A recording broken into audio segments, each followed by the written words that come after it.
नमस्कार दोस्तों, कैसे हैं आप सभी लोग। उम्मीद करते हैं कि आप सभी लोग होंगे स्वस्थ होंगे, मस्त होंगे और मजे में होंगे। दोस्तों, आज के इस वीडियो के अंतर्गत हम बात करने वाले हैं अर्धसूत्री विभाजन के बारे में। हम देखेंगे कि अर्धसूत्री विभाजन होता है वो क्या होता है। तो चलो शुरुआत करते हैं और देखते हैं कि अर्धसूत्री विभाजन होता है वो क्या होता है। चलो देखते हैं। देखो, आज हम बात करने वाले हैं मेनली अर्धसूत्री विभाजन के बारे में। किसके बारे में बात करने वाले हैं? अर्धसूत्री विभाजन के बारे में। यह अर्धसूत्री विभाजन क्या होता है?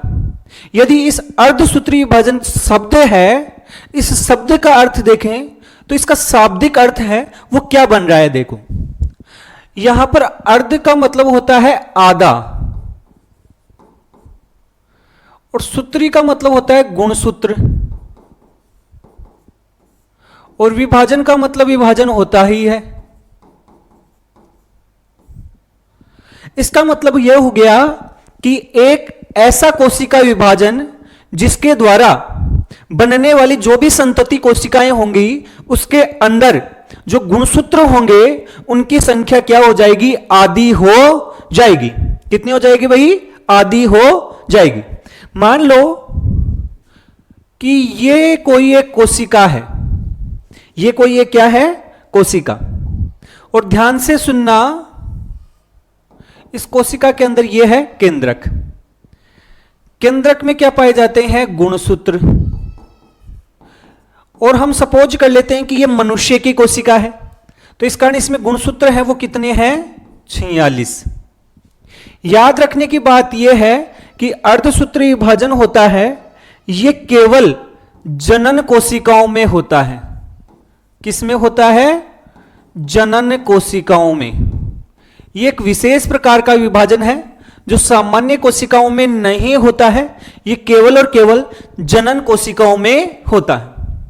अब जिस जनन कोशिका में यह विभाजन होगा उसे हम बोल रहे हैं जनक कोशिका।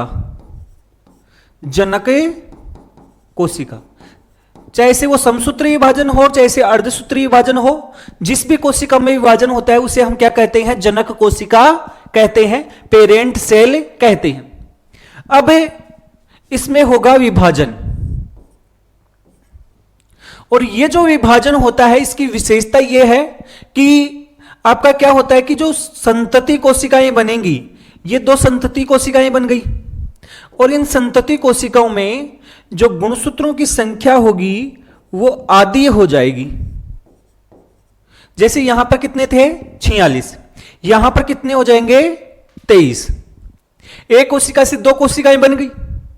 लेकिन बढ़िया बात यह है, या जो बात आपको ध्यान रखनी है वो ये है कि यह अर्धसूत्री विभाजन आपका एक कोशिका से दो पर जाकर नहीं रुकता है, बल्कि दो से यह आगे और विभाजित होता है। कहने का मतलब यह हो गया कि अर्धसूत्री विभाजन जो हो रहा है वो दो चरणों में होता है।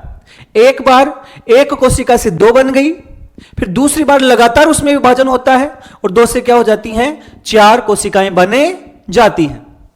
ये जो पहला विभाजन हो रहा है जिसमें एक कोशिका से दो कोशिका बनी है और गुणसूत्रों की संख्या आधी हो गई है, इसे हम क्या कहते हैं?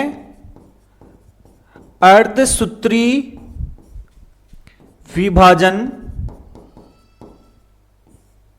फर्स्ट, या इसे कहा जाता है मियोसिस फर्स्ट। इसे क्या कहा जाता है? मियोसिस फर्स्ट कहा जाता है। दो कोशिकाएं बन गई और यहां पर गुणसूत्रों की संख्या आधी हो गई। अब ये जो दो कोशिकाएं बनी हैं इनसे फिर दो दो कोशिकाएं बनेंगी। इनसे क्या बनेंगी? फिर से दो दो कोशिकाएं बनेंगी। जैसे एक कोशिका ये बन गई, ये दूसरी बन गई, इससे भी एक ये बन गई और दूसरी ये बन गई। अब देखो ध्यान से, अब दूसरी बार जब विभाजन हो रहा है तो अब यहां पर गुणसूत्रों की संख्या दोबारा से आधी नहीं होगी। जो आधा होना था वो पहले चरण में हो गया है। अब दूसरे चरण में गुणसूत्र हैं वो यहां पर जितने हैं उतने ही यहां पर आएंगे। तो यहां पर कितने रहेंगे भाई 23, इसमें भी कितने रहेंगे 23, इसमें भी 23 और इसमें भी 23। तो कितनी संतति कोशिकाएं बन गई हैं 4।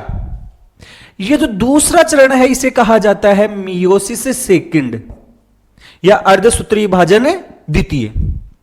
क्या कहा जाता है मियोसिस सेकंड या अर्धसूत्रीय विभाजन द्वितीय इसे कहा जाता है। तो कितने चरण हो गए भाई 2। आपको इस डायग्राम को देखकर एक बात समझ में आई होगी, क्या भाई कि इसका जो पहला चरण है उसमें गुणसूत्रों की संख्या आधी हो रही है। कहने का मतलब इसकी जो संतति कोशिकाएं हैं इसमें गुणसूत्रों की कोशिका अपनी जनक कोशिका से क्या हो गई है कम या आधी हो गई है। और कम के लिए एक शब्द काम में लिया जाता है न्यून। न्यून का मतलब क्या होता है कम। इस कारण ध्यान से सुनना कि जो अर्धसूत्रीय विभाजन फर्स्ट होता है उसे कहा जाता है न्यूनकारी विभाजन। क्या कहा जाता है भाई न्यूनकारी विभाजन कहा जाता है। किसको अर्धसूत्रीय विभाजन फर्स्ट को। और क्यों कह रहे हैं वो हमें पता चल गया है, क्योंकि गुणसूत्रों की संख्या जनक कोशिका से कम हो जाती है या आधी हो जाती है। अरे पहले आधी हो तो भी कमी तो होती है, तो इस कारण से इसे क्या कह रहे हैं हमें न्यूनकारी विभाजन। अब देखो जब आपका अर्धसूत्रीय विभाजन सेकंड हुआ तो देखो इससे जब विभाजन हुआ तो इसमें भी गुणसूत्र 23, इन दोनों में भी 23, इसमें भी 23 और इन दोनों में भी 23। मतलब अब आधे नहीं हुए, जितने आपके यहां पर थे उतने ही गुणसूत्र यहां पर हैं, अर्थात गुणसूत्र जितने थे उतने यहां पर समान ही गुणसूत्र हैं। इस कारण अर्धसूत्रीय विभाजन सेकंड को हम क्या कहते हैं समविभाजन कहते हैं। याद रखना कि आपसे पूछ ले कि न्यूनकारी विभाजन कौन से को कहते हैं। अगर ऑप्शन है कि अर्धसूत्रीय विभाजन समसूत्रीय विभाजन तब तो अर्धसूत्रीय लिखना ही लिखना है, लेकिन अर्धसूत्रीय में भी दे दिया अर्धसूत्रीय विभाजन फर्स्ट अर्धसूत्रीय विभाजन सेकंड, तो आपका कौन सा बताना है अर्धसूत्रीय विभाजन फर्स्ट। तो ये सारी चीजें आपके समझ में आ गई होंगी कि किस प्रकार से अर्धसूत्रीय विभाजन होता है। एक बात आपको यह भी ध्यान रखनी है कि अर्धसूत्रीय विभाजन होता है केवल और केवल किस में होता है जनन कोशिकाओं में होता है। और जब जनन कोशिकाओं में अर्धसूत्रीय विभाजन होता है, जब मियोसिस होता है, जब पूरा मियोसिस हो जाएगा तो उससे क्या बनेंगी अगुणित कोशिकाएं। क्या बनती हैं भाई अगुणित कोशिकाएं। जो कोशिकाएं पहले कैसी थी द्विगुणित, जो कोशिकाएं पहले द्विगुणित थी वो कैसी हो जाती हैं अगुणित हो जाती हैं। और ये जो अगुणित कोशिकाएं होती हैं इन्हें हम कहते हैं युग्मक। क्या कहते हैं हमें युग्मक कहते हैं। तो अर्धसूत्रीय विभाजन से पहली बात तो यह ध्यान रखनी है कि यह जनन कोशिकाओं में होता है। दूसरी बात इस विभाजन के परिणाम स्वरूप क्या बनते हैं युग्मक बनते हैं। क्या बनते हैं भाई युग्मक बनते हैं। एक चीज और क्या ध्यान में रखनी है कि एक जनक कोशिका से एक जनक कोशिका में जब एक अर्धसूत्रीय विभाजन पूरा होगा तो कितनी कोशिकाएं बनेंगी। देखो ये थी एक और यहां कितनी बन गई 1 2 3 और 4 टोटल कोशिकाएं बनेंगी। तो अर्धसूत्रीय विभाजन पूर्ण होने पर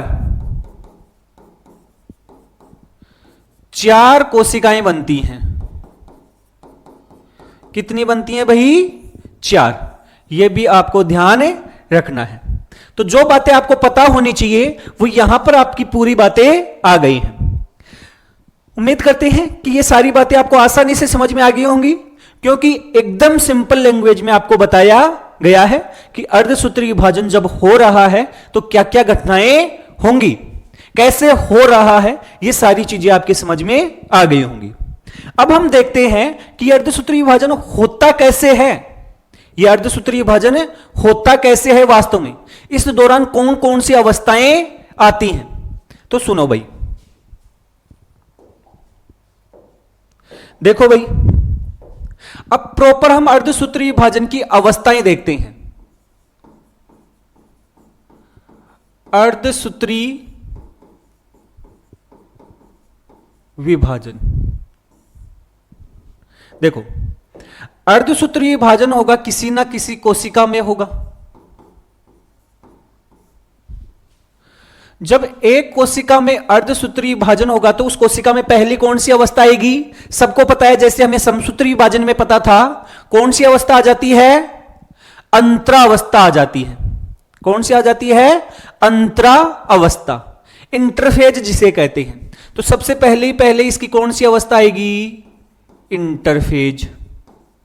और ये इंटरफेज होगा, ये किसके समान होगा? समसूत्री विभाजन के समान ही होती है, समसूत्री विभाजन के समान। फिर इंटरफेज के बाद में क्या होगा आपका?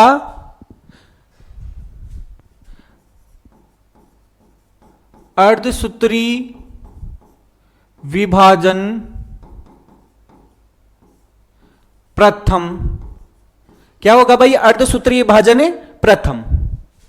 और अर्धसूत्री विभाजन जो प्रथम होगा, इसमें आपके केंद्रक का क्या होगा? विभाजन होगा। किसका विभाजन होगा? केंद्रक का।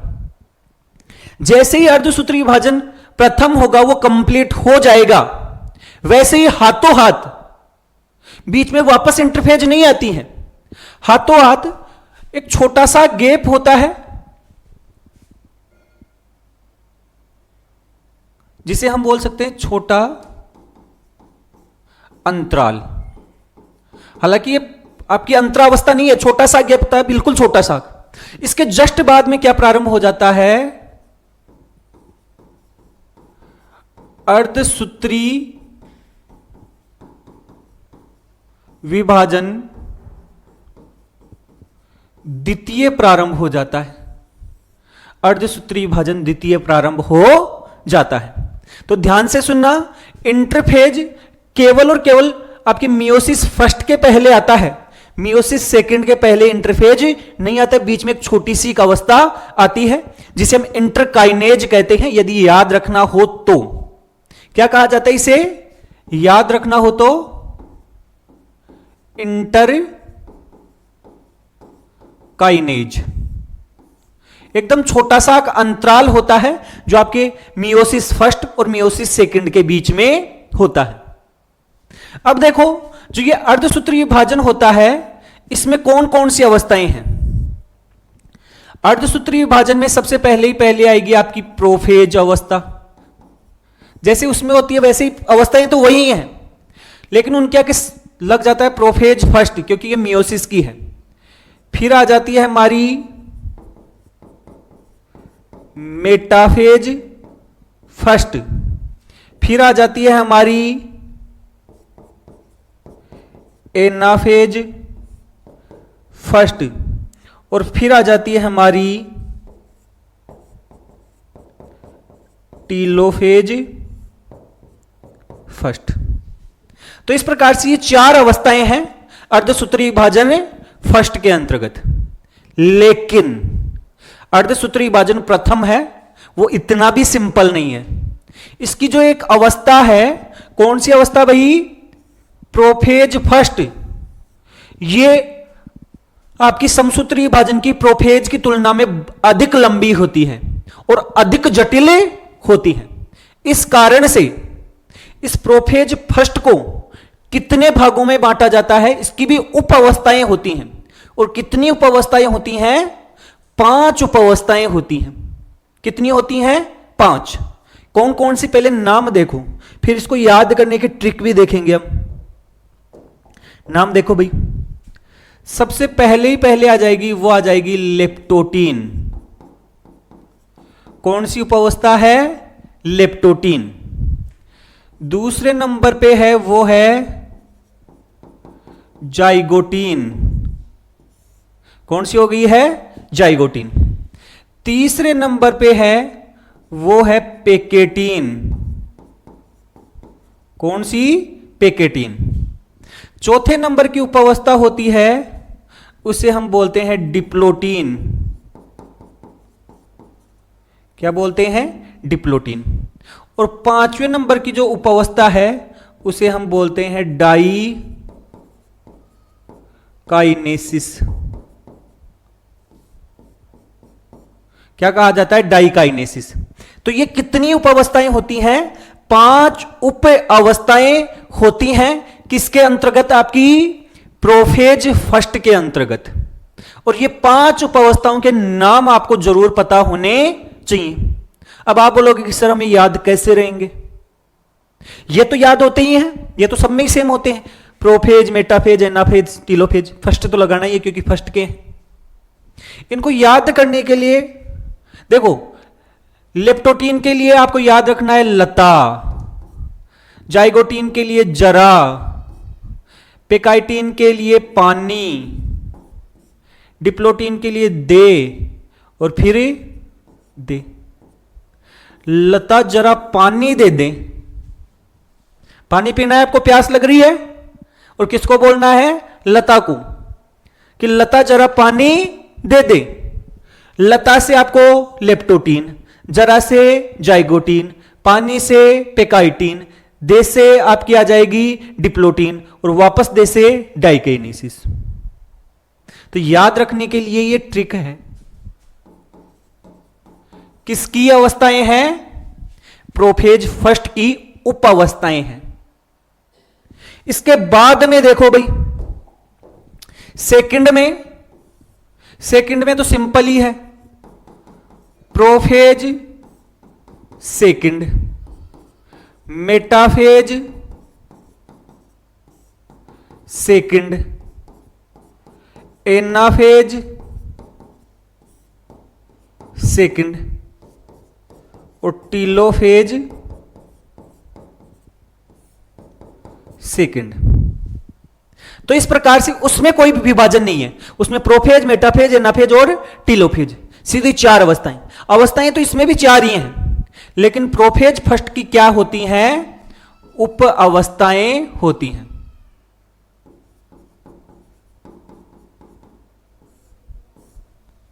और इनके नाम जरूर याद कर लेना। यही आपसे पूछ लेगा, क्या पता एक छोटा क्वेश्चन यही बन जाए कि आपकी अर्धसूत्री विभाजन प्रथम की कौन कौन सी उपावस्थाएं होती हैं, इनको क्रम में व्यवस्थित कीजिए। क्रम में व्यवस्थित पहले कौन सी आती है, उसके बाद कौन सी, उसके बाद कौन सी, उसके बाद में। तो पहले लेप्टोटीन, फिर जाइगोटीन, फिर पेकाइटीन, फिर डिप्लोटीन और फिर डाइकाइनेसिस। ये 5 उपावस्थाएं ऐसे आती हैं।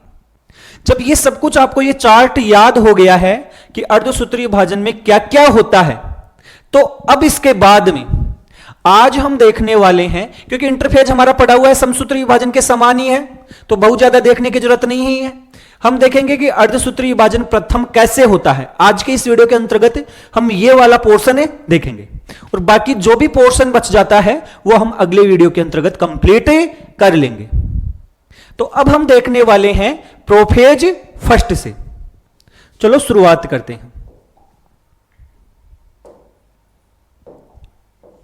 देखो, हम पढ़ रहे हैं अर्धसूत्री विभाजन फर्स्ट, या जिसे हम बोल रहे हैं मियोसिस फर्स्ट, ये हम पढ़ने वाले हैं। और इसकी कौन सी पहली चीज कौन सी पढ़ रहे हैं हमें? सबसे पहले आपकी कौन सी उपावस्था है? लेप्टोटीन। कौन सी उपावस्था है? लेप्टोटीन उपावस्था है। देखो, लेप्टोटीन उपावस्था होती है, इनकी देखो इन 5 उपावस्थाओं की केवल एक एक मोटी मोटी बात याद रखनी है, एक एक या दो दो। ये जो उपावस्था होती है इसकी क्या विशेषता है? देखो, यदि हम देखें, यहां पर मैं आपको डायग्राम दिखाता हूं।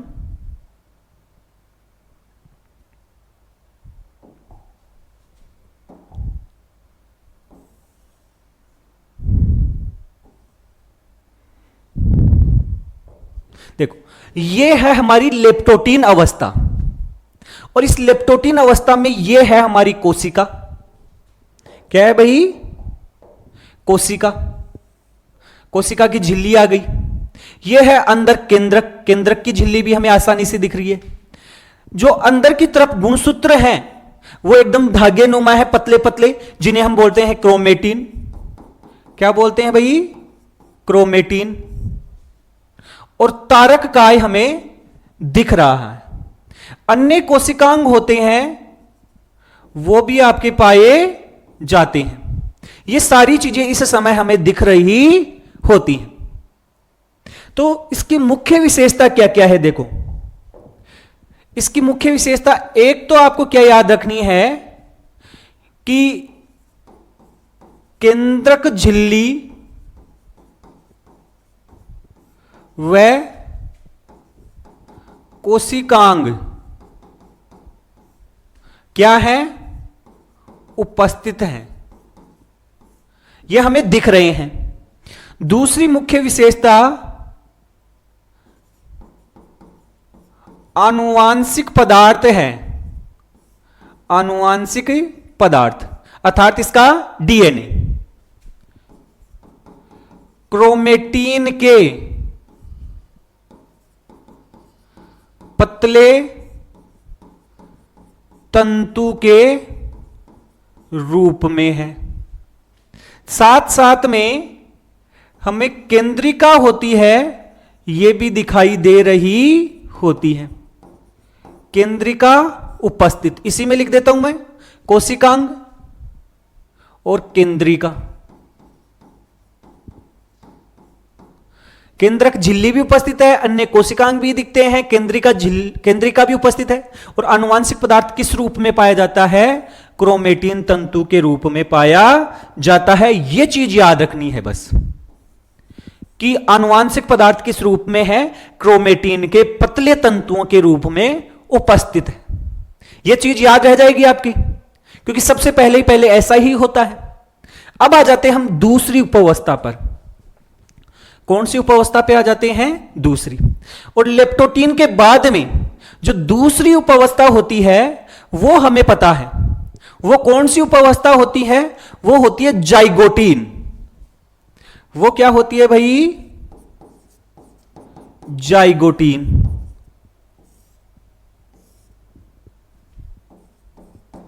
अब जाइगोटीन उपावस्था होती है, इसके लिए डायग्राम देखते हैं। जाइगोटीन के लिए हमें डायग्राम देखते हैं।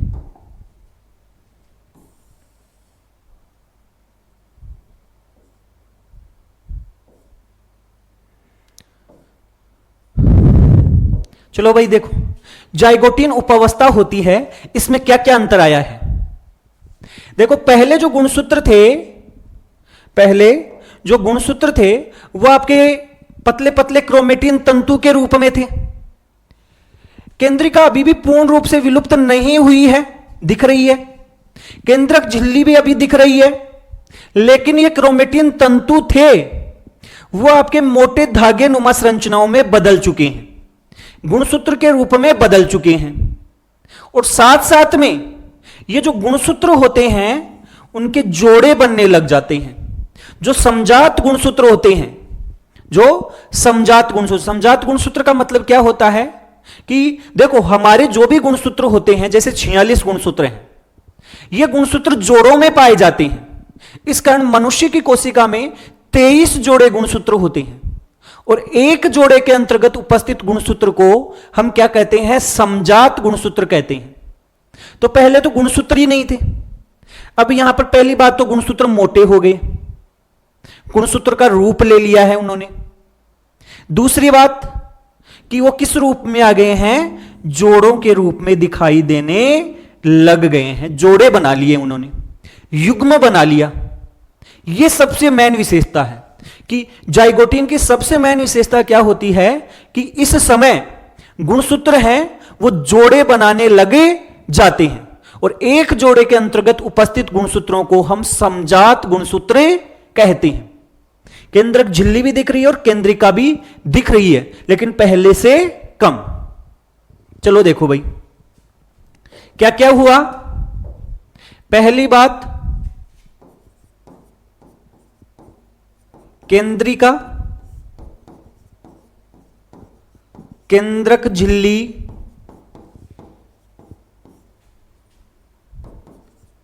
कोशिकांग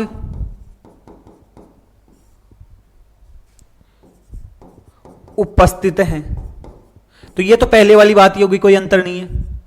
दूसरी, क्रोमेटिन तंतु थे वो संघनित होकर किस रूप में आ गए हैं? गुणसूत्र के रूप में। क्रोमेटिन तंतु संघनित, संघनित का मतलब होता है मोटे हो जाना। पहले पतले पतले तंतु थे, अब मोटे हो गए। संघनित होकर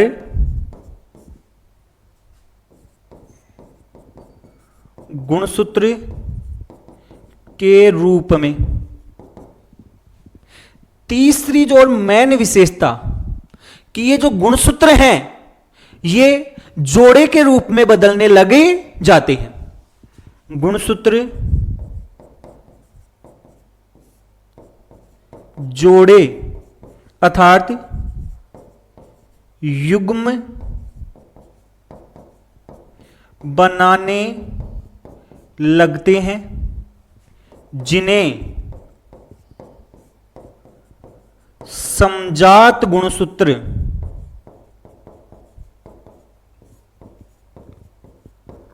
कहते हैं। इन गुणसूत्रों को क्या कहा जाता है? समजात गुणसूत्र कहा जाता है। जोड़े बना लेते हैं। जैसे यहां पर आप देख सकते हो ये दो जोड़े बन गए, ये वाले दो जोड़े, हालांकि इनका कलर से अलग अलग दिख रहा है लेकिन ये जोड़े बन गए। तो इस प्रकार से जोड़े बना लेते हैं। याद रखना, जाइगोटीन से याद रखना भाई, जाइगोटीन का मतलब हो गया जाइगोट। और जाइगोट कब मिलता है? जब नर युग्मक और मादा युग्मक मिलते हैं, दोनों मिलते हैं तो युग्म बन गया। तो इस समय भी क्या बन जाता है? युग्म बने जाता है। तो पहली दो उपावस्थाएं हैं वो आपके आसानी से समझ में आ गई। तीसरी उपावस्था कौन सी थी? पेकाइटिन। तीसरी कौन सी थी? पेकाइटिन। ये देखो, ये याद रहे तो कोई बात नहीं है, देख लेना। बाकी ये दो चीज आपको याद रखनी है, यहां पर ये चीज आपको याद रखनी है। नेक्स्ट देखो, अब कौन सी आ जाएगी हमारी उपावस्था? तीसरी है, वो है पेकेटीन या पेकाइटीन जिसे कहते हैं। इस समय क्या हो रहा है? देखो भाई, डायग्राम देखो।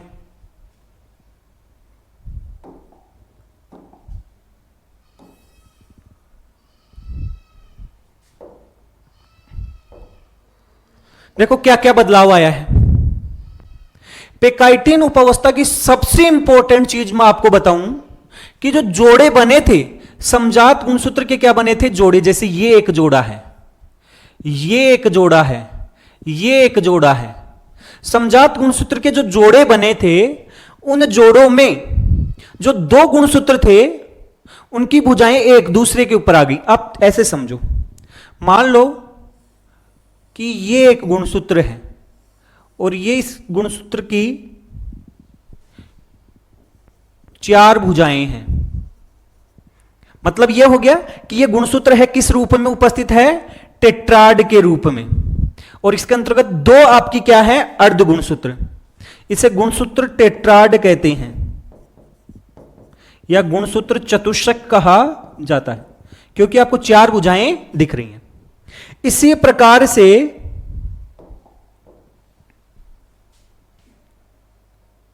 यहां पर दूसरा गुणसूत्र है,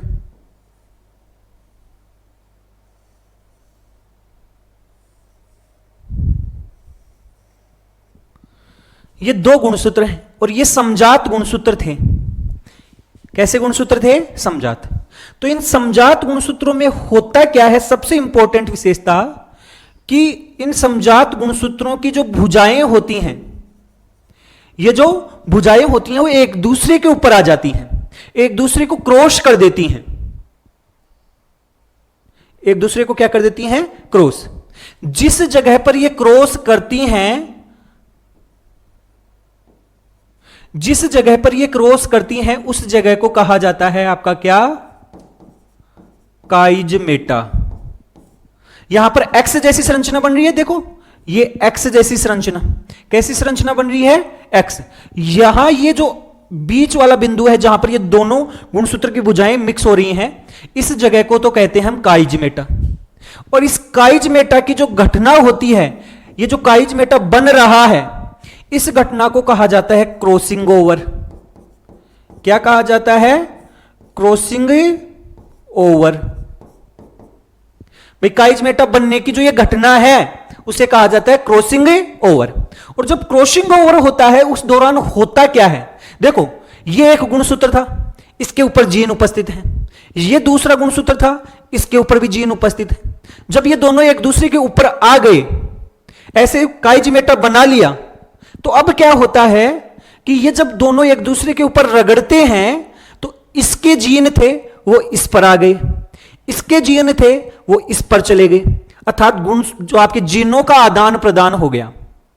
इस क्रॉसिंग ओवर के कारण से जीनों का क्या हो गया है? आदान प्रदान। और जीनों के इस आदान प्रदान की घटना को कहा जाता है जीन विनिमय। तो क्रॉसिंग ओवर के कारण से क्या होता है?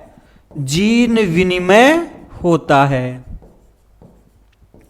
तो याद रखना, जीन विनिमय या क्रॉसिंग ओवर है कौन सी उपावस्था में होता है? पेकाइटिन उपावस्था में होता है। और यही चीज याद रखनी है, और कोई चीज याद ही नहीं रखनी। तो क्या याद रखना है? पेकाइटिन में समजात गुणसूत्रों के अर्ध गुणसूत्र। भाई देखो, ये पूरा गुणसूत्र है, तो इसकी ये वाली जो भुजा है उसे एक अर्ध गुणसूत्र, इसको दूसरा कहते हैं। तो एक गुणसूत्र के अंतर्गत दो अर्ध गुणसूत्र होते हैं। तो गुणसूत्रों के अर्ध गुणसूत्र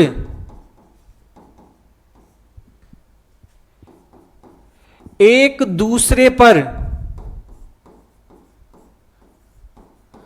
आ जाते हैं। उस स्थल को, उस स्थल पर लिखो, उस स्थल पर एक्स आकार की संरचना बनती है, जिसे हम क्या कहते हैं? जिसे काइजमेटा कहते हैं। सबसे पहली बात, उस एक्स आकार की संरचना जहां पर ये टच हो रहे हैं, एक दूसरे के ऊपर भुजाएं आ रही हैं, उसे तो कहते हैं काइजमेटा। इस घटना को क्या कहते हैं? हमें क्रॉसिंग ओवर। काइजमेटा बनने की घटना को क्या कहा जाता है? क्रॉसिंग ओवर कहा जाता है। इसके परिणाम स्वरूप,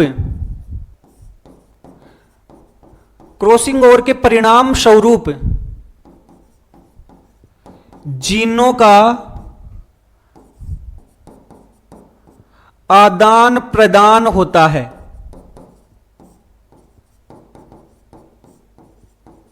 जिसे हम क्या कहते हैं? जिसे जीन विनिमय कहते हैं।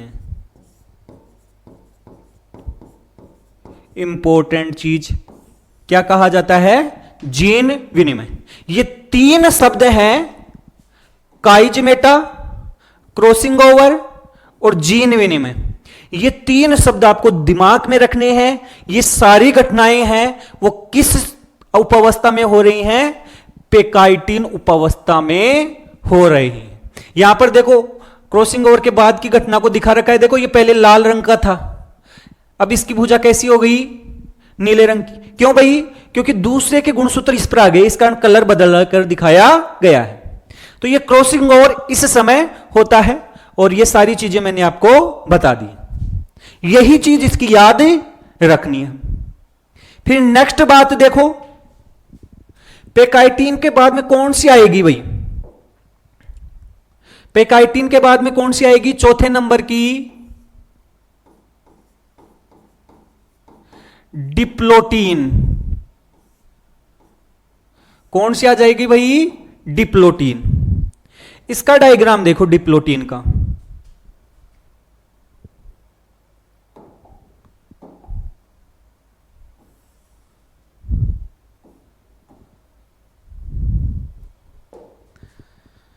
देखो, डिप्लोटियन में क्या होता है कि पेकाइटिन के समय जो गुणसूत्र की भुजाएं एक दूसरे के ऊपर आ रही थी, क्रॉसिंग ओवर कर रही थी, अब वो भुजाएं अलग हो जाती हैं, वो भुजाएं अलग होने लगती हैं, पूर्ण रूप से अलग नहीं होती हैं। अब भी काइजमेटा हमें दिखाई देता है, वो काइजमेटा अभी भी हम दिख रहा है, लेकिन बाकी हिस्सा होता है वो अलग हो जाता है। ये इसकी मुख्य विशेषता है कि क्रॉसिंग ओवर के बाद में समजात गुणसूत्र अलग होने लगते हैं, लेकिन कुछ स्थानों पर काइजमेटा होता है, इस समय दिखाई देता है। यह सबसे इंपॉर्टेंट विशेषता। देखो, समजात गुणसूत्र हैं वो अलग होना शुरू हो जाते हैं, यह सबसे मुख्य विशेषता है। देखो भाई,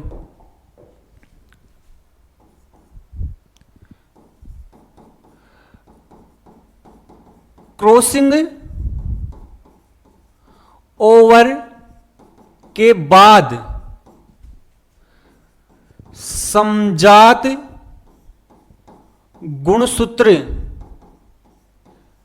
की भुजाएं अलग होना शुरू कर देती हैं,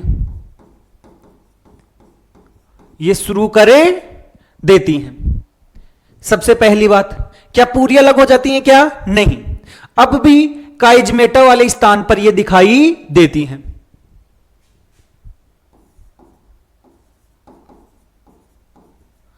काइजमेटा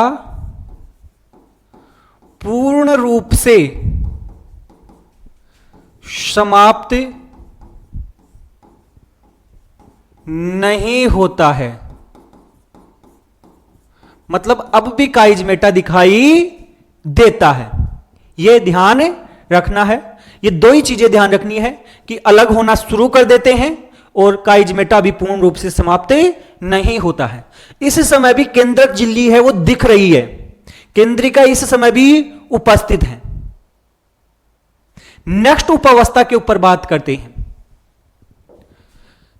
ये प्रोफेज फर्स्ट की अंतिम आ गई है भाई, और वो कौन सी है? डाइकाइनेसिस।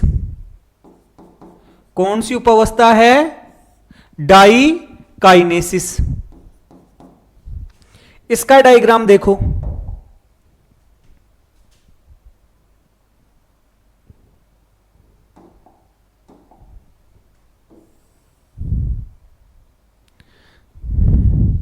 अब क्या हो रहा है देखो, केंद्रक झिल्ली है ये विलुप्त हो जाती है। अब केंद्रक झिल्ली विलुप्त, तारक केंद्र थे या तारक काय थे वो आपके विपरीत ध्रुवों पर चले जाते हैं, उनसे आपके स्पिंडल तंतु अर्थात तर्कु तंतु बनना प्रारंभ हो जाते हैं। केंद्रक झिल्ली विलुप्त हो रही है और जो गुणसूत्र थे वो और अधिक संघनित अर्थात और अधिक मोटे हो जाते हैं। तो ये हो गया है। देखो क्या क्या हुआ,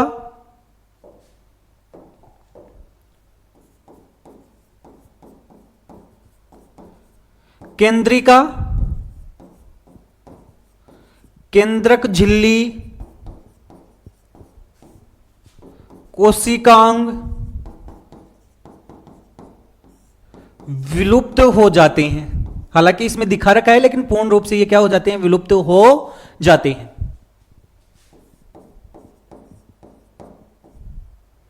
गुणसूत्र अत्यधिक संघनित दिखाई देते हैं,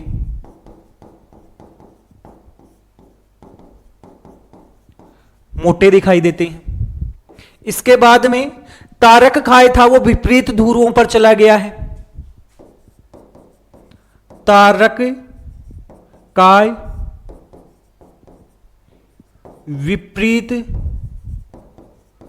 ध्रुवों की ओर गति करने लगता है,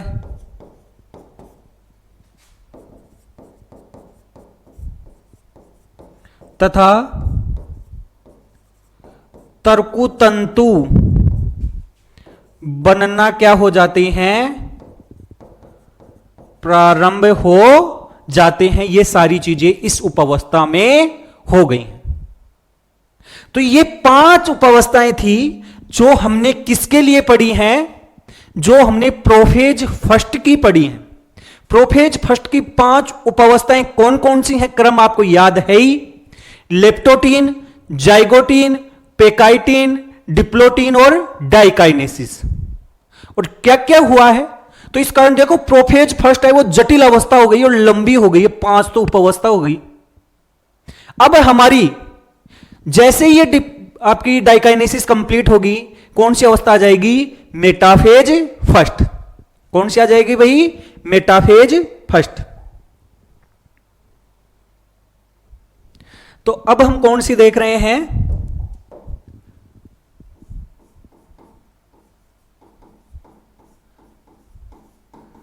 मेटाफेज फर्स्ट।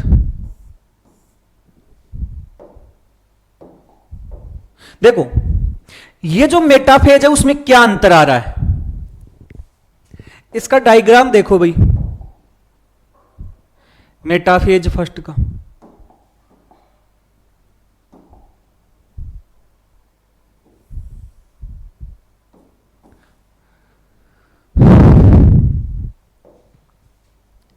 देखो मेटाफेज फर्स्ट में क्या होता है कि समजात गुणसूत्र हैं वो जोड़ों में ही हैं। ये गुणसूत्र आपकी एक मध्य रेखा पर आ गए हैं। किस पर आ गए हैं, मध्य रेखा पर। तारक काय है वो विपरीत ध्रुवों पर पहुंच गए हैं। कहां पहुंच गए हैं, विपरीत ध्रुवों पर। तर्कु तंतु हैं वो आपके कहां जुड़ गए हैं, एक गुणसूत्र के गुणसूत्र बिंदु पर जाकर जुड़ गए हैं। और इस समय हमें गुणसूत्रों की 2 रेखाएं दिखाई देती हैं। यहां पर तो क्लियर नहीं दिख रहा है, मैं आपको बना के दिखाता हूं।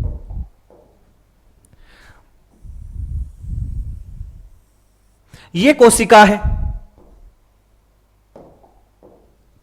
ये कोशिका के दोनों ध्रुवों पर हमारे क्या हैं, तारक केंद्र हैं, तारक काय। यहां पर गुणसूत्र हैं।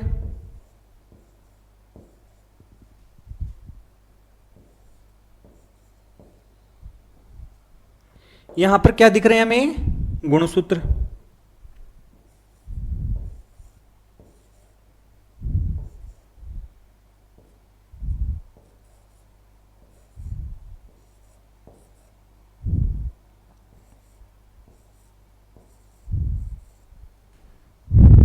और गुणसूत्र भी किसमें, जोड़ों में है।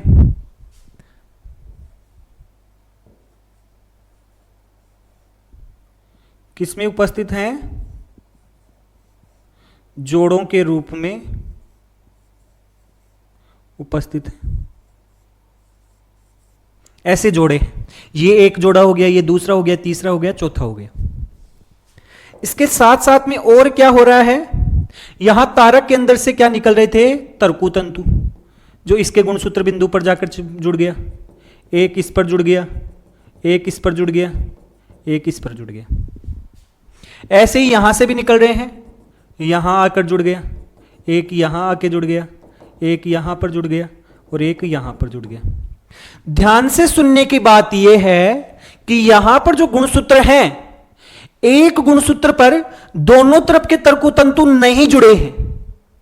एक गुणसूत्र के बिंदु पर इस तरफ का जुड़ा है और उसके समजात गुणसूत्र पर इस तरफ का जुड़ा है।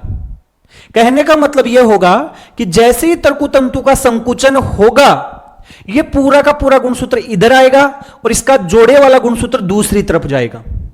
ये वाला इधर आएगा, जोड़े वाला उधर जाएगा, ये वाला इधर आएगा, दूसरा इधर जाएगा। कहने का मतलब गुणसूत्र बिंदु का विभाजन नहीं होता है, जबकि समसूत्री विभाजन में इसके उल्टा प्रत्येक गुणसूत्र है, इसकी ये दोनों भुजाएं क्या हो जाती थी, अलग अलग। इस कारण क्या होता था कि मान लो ये 8 गुणसूत्र हैं, तो उसमें क्या होता कि ये विभाजित होता तो इसका आधा हिस्सा इसमें जाता और आधा इसमें आता, इसका भी आधा इसमें और आधा इसमें, तो 8 ही इस तरफ आते और 8 ही उस तरफ जाते, तो दोनों तरफ 8 8 होते। अब टोटल तो कितने हैं 8, लेकिन विभाजित होंगे तब क्या होगा कि एक इसमें एक इसमें, एक इसमें एक इसमें, एक इसमें एक इसमें, तो 4 इधर आ जाएंगे, 4 उधर को चले जाएंगे, तो आधे आधे हो जाएंगे कि नहीं हो जाएंगे। यही अंतर है सबसे मेन, सबसे मेन यही अंतर है। तो याद रखने की चीज क्या क्या है भाई, देखो ये आपकी मेटाफेज फर्स्ट है, जो वैसे तो इसमें दिखा रखा है लेकिन उसमें क्लियरली नहीं समझ में आ रहा है, तो यहां पर हमने बना लिया है। तो क्या क्या हुआ भाई, देखो जो समजात गुणसूत्र थे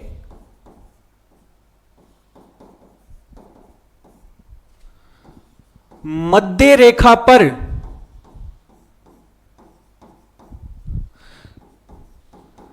जोड़ों के रूप में उपस्थित, पहली बात 2 लाइन बन रही हैं उसमें एक ही बनती है। दूसरी क्या है, तर्कुतंतु प्रत्येक समजात गुणसूत्र के गुणसूत्र बिंदु से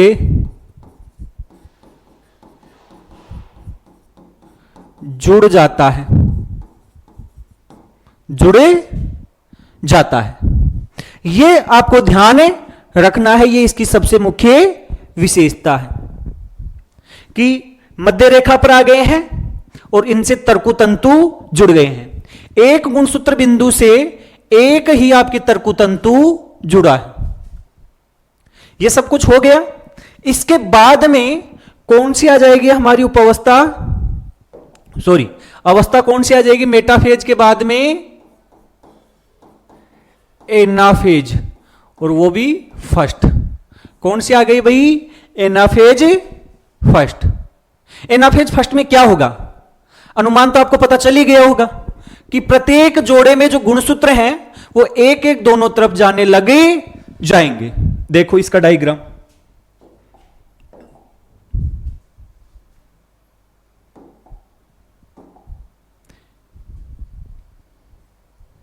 एनाफेज को आपको पता ही है पश्य अवस्था कहते हैं हिंदी में। देखो जोड़े थे हमारे, प्रत्येक का जोड़ा था, उसमें से देखो एक गुणसूत्र इधर, एक इधर, दूसरा इधर, ये दूसरा इधर, इसका ये वाला इधर, इधर, ये इधर, ये इधर और ये इधर, मतलब 4 इधर आ गए और 4 उधर चले गए। और इनकी किस ओर गति होने लग जाती है, ध्रुवों की ओर गति होने लग जाती है। सिंपल सी बात हो गई है। ध्यान रखने की बात यह है कि इस समय गुणसूत्र बिंदु का विभाजन नहीं होता है, पूरा का पूरा गुणसूत्र एक ही ध्रुव की तरफ जाता है। जबकि समसूत्र विभाजन में प्रत्येक गुणसूत्र के गुणसूत्र बिंदु का विभाजन होता है और प्रत्येक गुणसूत्र का अर्ध गुणसूत्र इधर और आधा हिस्सा इधर, इसी कारण उसमें बराबर रहते हैं और इसमें आधे हो जाते हैं। तो देखो क्या हुआ है मेन चीज,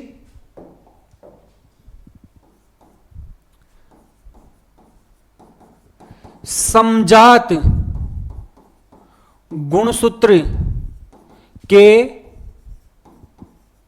युग्म में से एक गुणसूत्र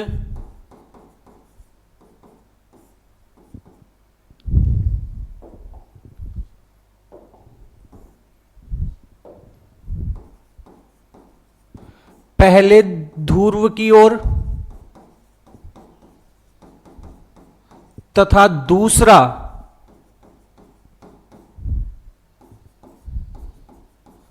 दूसरे की ओर गति करने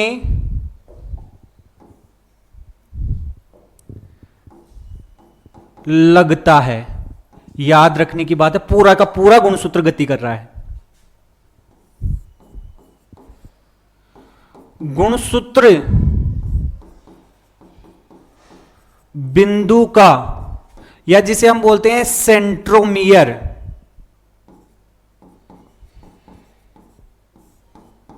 का विभाजन नहीं होता है। सबसे इंपॉर्टेंट चीज, गुणसूत्र बिंदु का विभाजन नहीं होता है। तर्कुतंतु क्या होने लगते हैं? संकुचित होने लगते हैं। तर्कुतंतु क्या होने लग जाते हैं? छोटे, जिसके कारण ये गुणसूत्र इधर खींच रहे हैं और वो उधर खींच रहे हैं। तो ये हमारी कौन सी उपावस्था हो गई है? कौन सी अवस्था हो गई है? Anaphase first. और अब हम अर्धसूत्री विभाजन प्रथम की लास्ट उपावस्था के बारे में देखने वाले हैं, लास्ट अवस्था के बारे में देखने वाले हैं। और वो कौन सी है भाई? वो कौन सी है? वो आ जाएगी हमारी टीलोफेज फर्स्ट। इसके लिए डायग्राम देखो भाई।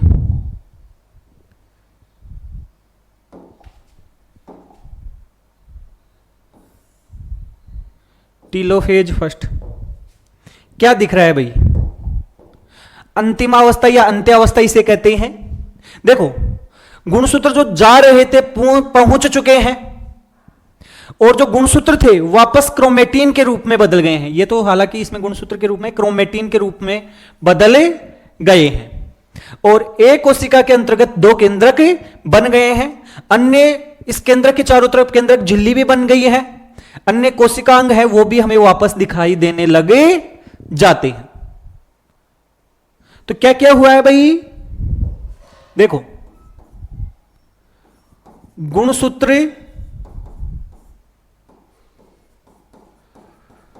विपरीत ध्रुवों पर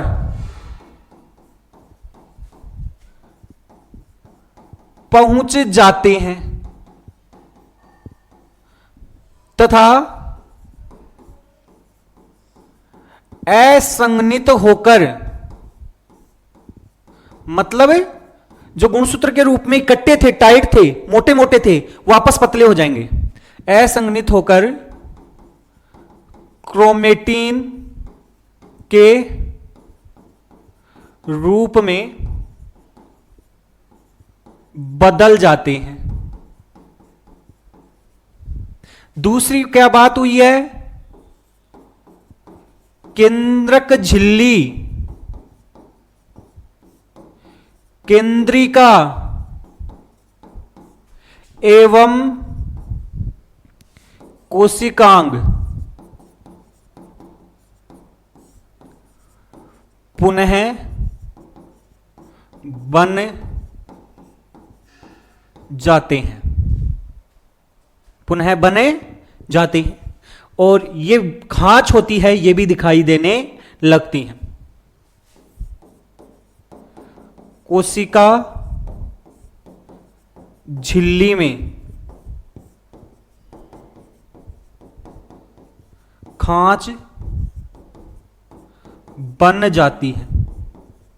कोशिका झिल्ली में क्या बन जाती है? खांच बने जाती है। और इस प्रकार से एक कोशिका में दो केंद्रक हैं और दोनों में गुणसूत्र आधे आधे हैं। ध्यान से सुने, इस केंद्रक को हम बोलते हैं अगुणित केंद्रक, क्योंकि गुणसूत्र कैसे हो गए हैं? आधे।